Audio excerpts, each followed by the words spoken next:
My apologies. I had a professor who once said, poetry is the one place where you can go and never have to apologize.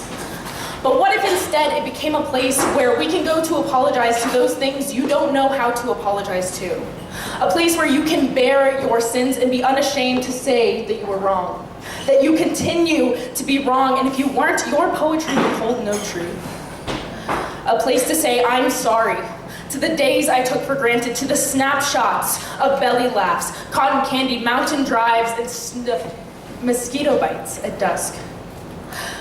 That now lay moth-eaten at the back of my mind like photographs that you come across in the attic. I'm sorry to the rainstorm that I didn't dance to in 2005. You came in and you let your blood, sweat, and tears drench the pavement, and you made the entire world smell like the color green. I simply watched you from behind window panes because you came from out of nowhere, and I was afraid that you would take me back with you. I'm sorry to the piece of bread my 13-year-old self left on a plate and then threw into the garbage because she did not feel worthy of its calories.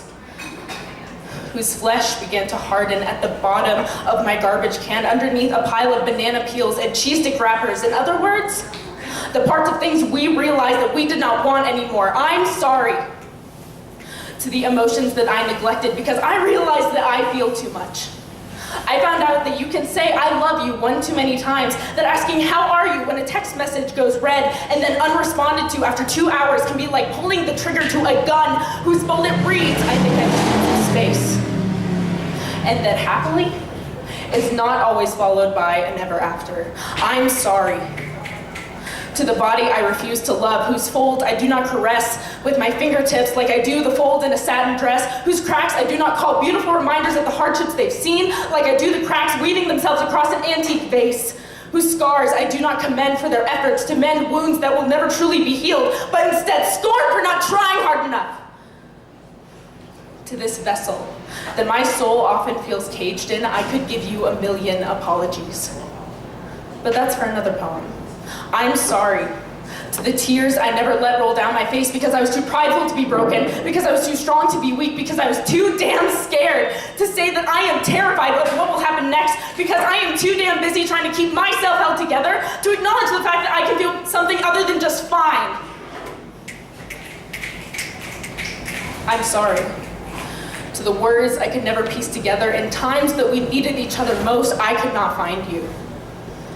Thoughts that stayed stuck to my fingertips and the back of my throat because the risk of tripping over my own tongue was worth more than the idea of losing that one thing I can make sense of in this world of the senseless.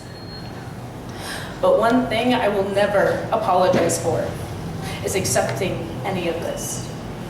I'm not sorry for basking in this radiance that is my faults, imperfections, defects, mistakes, scrapes, bruises, broken bones, my lies and truths. Because they make me this cobblestone, puzzle piece, shattered glass, broken up and put back together soul that I am.